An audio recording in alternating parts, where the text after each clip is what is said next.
Manusia ni bila tak diketuk tu dia tak sedar. Bila ketuk sekali tu dia orang kata dia sedar. Kan ni rumah ni tenggelam apa semua dah. Alhamdulillah lah, tempat di masjid, dekat dengan masjid. Rupa-rupanya depan masjid solat pun tidak. Bangun pagi pukul 5 pagi, manggung sembang sambil isap rokok. Orang azan, dia tak nak langkah pergi masjid. Tak pergi.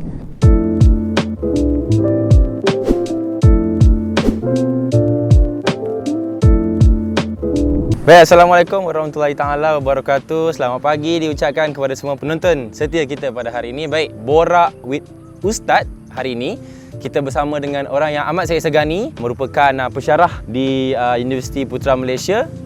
Beliau juga merupakan salah seorang penulis untuk Rimbunan Islamic Media. Jadi Ustaz, orang kata Ustaz, tak kenal maka tak cinta. Boleh tak Ustaz terangkan sedikit serba-serbi mengenai Ustaz? Silakan. Ya, baik. Assalamualaikum warahmatullahi wabarakatuh. Bismillahirrahmanirrahim. Alhamdulillahirabbil alamin wassalatu wassalamu ala asyrafil mursalin wa ala alihi wa sahbihi ajma'in. Rabbi shrah li sadri wa yassir li amri wahlul 'uqdatam min lisani yafqahu qawli. Amma ba'd. Para penonton yang dirahmati Allah, nak kenal saya kena datang UPM lah. Universiti Putra Malaysia. Saya pensyarah di UPM sejak sekian lama.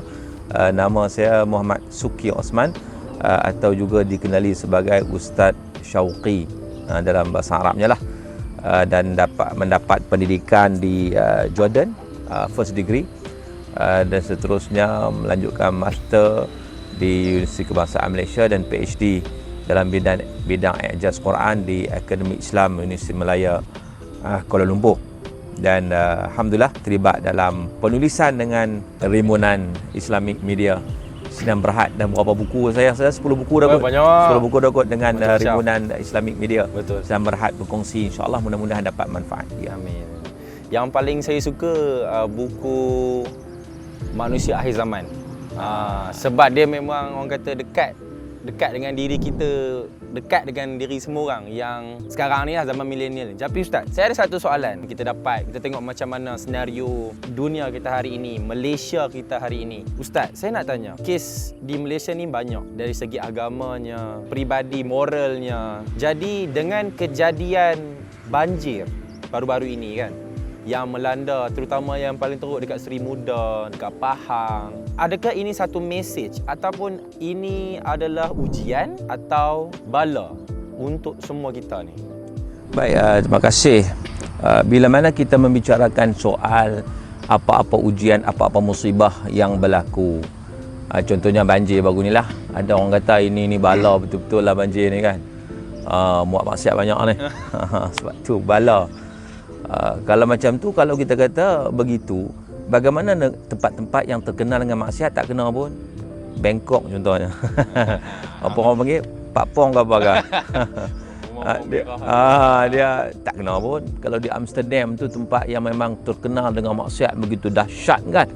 Tak kena pun. Jadi maknanya apakah bila berlaku sesuatu kita kaitkan dengan bala? Begitu sahaja. Dia sebenarnya tidak. Para ulama membincangkan tentang perkara ini. Sebab tu kita lihat bagaimana yang pertama sekali, apa-apa musibah ataupun ujian itu merupakan satu sunnatullah, satu ketetapan Allah kepada manusia. Cumanya bagaimana perkara itu berlaku dan apakah hikmahnya? Maka di sini para ulama membincangkan. Antaranya saya nak sebut bahawa ada 3 perkara yang kita perlu faham. Iaitu apabila sesuatu musibah, tak kisahlah tanah runtuh ke, banjir ke, atau apa-apa juga perkara yang kita kata kita tak suka, itu musibah lah. Kita tak suka, itu juga satu bentuk ujian sebenarnya. Jadi maknanya bila ia menimpa orang beriman, sebab orang beriman pun kena juga banjir baru ni, bukan makna kena orang buat maksiat aja. Orang yang tak buat maksiat pun kena juga kan. Budak-budak bayi yang tak bersalah pun kena juga. Jadi maknanya sesiapa pun boleh kena. Cumanya yang kita lihat ialah yang pertama, bila mana sesuatu itu, musibah itu, ujian itu kena kepada orang yang beriman sebagai contoh. Apa tujuan dia? Tujuan dia adalah untuk Allah bagi pahala pada dia, untuk meningkatkan kedudukan dia. Sebab orang beriman ni, dia akan sabar, dia tak akan putus asa, bahkan dia menyedari apa juga datang daripada Allah Subhanahu Wa Taala, semuanya ada kebaikannya. Sama ada untuk mendidik diri dia, untuk mengajar dia untuk sabar, Dan pelbagai lagi, dia tetap beriman kepada Allah Ta'ala, bahkan dengan ujian itu menambahkan lagi keimanan dia kepada Allah Azza wa Jalla. Maka itu satu kebaikan kepada orang beriman. Sebab tu orang beriman sentiasa diuji. Banyak benda-benda keburukan ataupun kita kata musibah yang berlaku, bukan nak punishment, bukan, tetapi nak bagi satu ketahanan, kekuatan kepada diri, untuk dia meningkat lagi iman dia kepada Allah Subhanahu Wa Taala. Jadi maknanya orang beriman ni dapat satu ujian dalam bentuk, sebab ujian ni dalam pelbagai bentuk. Ujian dalam bentuk kesukaran, kesusahan, macam banjir dan sebagainya, kita sebut sebagai musibah kan. Dia dapat saja, Allah sebut dalam Quran, allazina idza asabathum musibah qalu inna lillahi wa inna ilaihi raji'un.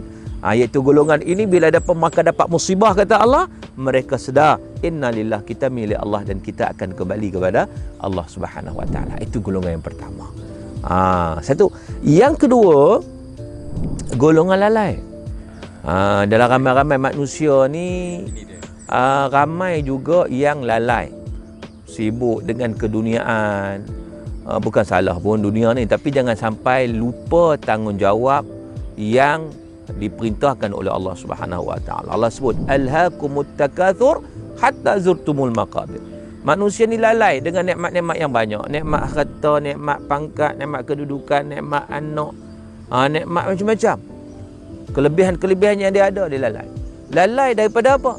Lalai daripada taat kepada Allah Subhanahu Wa Taala, sebagaimana yang dinukilkan oleh Imam Al-Qurtubi dalam Al-Jami' li Ahkamil Quran, begitu juga Ibn Katsir dalam Tafsir Al-Quranil Azim, menyatakan bahawa maksud lalai itu lalai daripada taat kepada Allah. Sampai bila lalai ni? Hatta zurtumul maqabir, sampailah masuk kubur. Punya lalai. Jadi kelalaian ni kadang datang musibah sebagai satu teguran daripada Allah Subhanahu Wa Taala, supaya orang lalai ni la'allahum yarji'un, moga-moga mereka kembali kepada jalan. Sebab manusia ni bila tak diketuk tu dia tak sedar. Bila ketuk sekali itu dia orang kata dia sedar. Bila dia sedar situ baru dia rasa, aku ni rupanya ada sahabat-sahabat yang dapat musibah sampai meninggal dunia, ada sahabat-sahabat yang tak sempat bertaubat. Bagaimana aku? Bagaimana kalau benda itu berlaku dalam keadaan aku tak sempat bertaubat? Datang dia berfikir. Manusia Allah bagi akal fikiran. Maka orang lalai ni juga satu kebaikan untuk dia. Musibah-musibah yang berlaku, maknanya Allah sayang dia lagi. Allah sayang dia, nak bagi peringatan pada dia. Lalu dia boleh ambil pengajaran, ambil pengiktibaran untuk dia kembali ke pakal jalan dan bertaubat kepada Allah Subhanahu Wa Taala. Itu terbaik. Dan golongan ketiga. Golongan ketiga siapa ni? Golongan ketiga ni saya nak sebut sebagai macam mana? Orang yang memang rebus tak empuk. Atau rebus tak empuk. Nak buat apa pun tak jadi apa. Tak lut. Dia jenis engkar macam mana pun, datanglah apa juga, dia tak peduli. Golongan yang macam ni, golongan musibah tu sebagai satu hukuman kepada mereka, sebagai satu azab duniawi pada mereka sebelum datang azab di akhirat. Kerana apa? Kerana mereka langsung tidak menghiraukan kewajipan sebagai hamba Allah Subhanahu Wa Taala. Ada juga golongan macam ni. Ada juga. Sebab itu baru-baru ni yang ni cerita ya, masa banjir baru ni kan, ada mereka yang ditempatkan di PPS, Pusat Penempatan Banjir Sementara kan. Tempat tu depan masjid je pun. Maka ni rumah ni tenggelam apa semua dah. Alhamdulillah lah, tempat di masjid, dekat dengan masjid. Rupa-rupanya depan masjid solat pun tidak. Bangun pagi pukul 5 pagi, manggung sembang sambil isap rokok. Orang azan, dia tak nak langkah pergi masjid. Tak pergi. Walaupun Allah uji dia macam tu, dia buat tak tahu je. Ini orang kata rebus tak empuk ni. Ini sebagai satu hukuman kepada mereka yang seumpama ini. Jadi maknanya kita lihat musibah ini, tak kisahlah banjir ke apa ke, dalam 3 dimensi tadi. Kan? Wallahu a'lam. So pada sesiapa yang menganggap benda tu sebagai satu ujian, maka dia boleh dikategorikan sebagai golongan yang pertama lah, betul? Golongan pertama tu golongan yang beriman pada Allah. Dia tahu ini ujian daripada Allah Ta'ala untuk melatih diri dia sabar, tidak putus asa. Sebab dia tahu bahawa apa-apa juga ketetapan Allah dia kena redha. Jadi maknanya bila dia dapat kesakitan, dia sabar dapat pahala.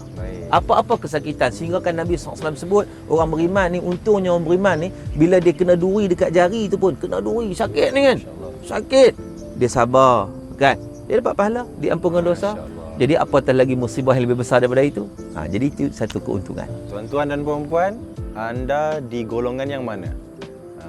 Muhasabah, insya-Allah pilihlah. Mana tahu anda ada di golongan yang Allah redha.